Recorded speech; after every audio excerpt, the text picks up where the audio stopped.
সরকারের কাছে আবেদন, বিগত পঞ্চায়েত নির্বাচনে ডেকোরেটরসরা কাজ করেও টাকা পাচ্ছে না সহ আরও বিভিন্ন দাবি দাওয়া নিয়ে জলপাইগুড়ি ডেকোরেটর অ্যাসোসিয়েশনের আজ ৭ম জেলা সম্মেলন অনুষ্ঠিত হল জলপাইগুড়ি টাউন ক্লাব কক্ষে।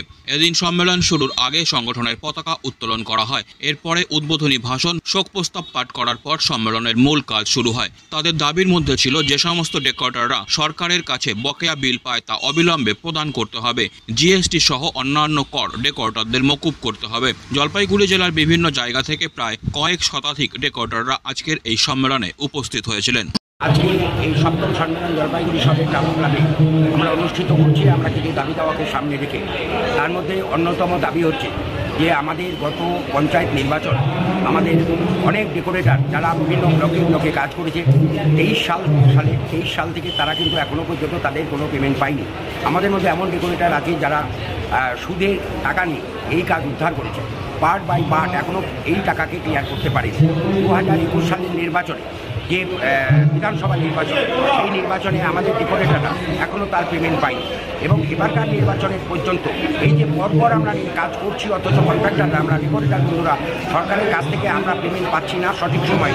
আমরা তার তীব্র প্রতিবাদ জানাবো মঞ্চে, এবং আগামী দিনে আমরা কীভাবে এই টাকা আদায় করা যায় সেই বিষয়ে আমরা আলোচনা করব।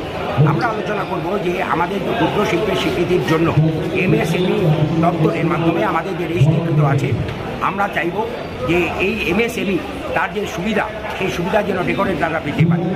আমরা দাবি জানাবো আজকের এই অনুষ্ঠানে যে আমাদের মধ্যে অনেক অনুষ্ঠান ভবন আছে যেখানে কোনো ফায়ার নিয়ম মানা হয় না, 10 ফুটের রাস্তা নেই, একটা ফায়ার ব্রিগেড ঢুকতে পারে না, সেখানেও কিন্তু অনুষ্ঠান বাড়ি চলছে। সরকারের কাছে দৃষ্টি আকর্ষণ করব যে অবৈধ অনুষ্ঠান ভবনগুলো আছে সেগুলোকে অবিলম্বে বন্ধ করতে হবে। এবং আমাদের ডেকোরেটর শিল্পের সাথে যুক্ত সারা রাজ্যে আমাদের প্রায় 40 লক্ষ মানুষ প্রত্যক্ষ এবং পরোক্ষভাবে জড়িয়ে রয়েছে। তারা কিভাবে এই ডেকোরেটর শিল্পটা অনুষ্ঠান ভবনের দৌলতে অনেকে কাজ হারাচ্ছে। ফলে এই কাজটাকে যদি আমরা রক্ষা করতে পারি তাহলে 40 লক্ষ মানুষের জীবিকা আমরা এই সংস্থার মাধ্যমে করতে পারি। সরকারকে দৃষ্টি আকর্ষণ দিতে হবে যে যাতে করে আমাদের এই 40 লক্ষ মানুষের জীবিকা না হারায়, সেই জন্য একটা সঠিক আইন প্রণয়ন করতে হবে।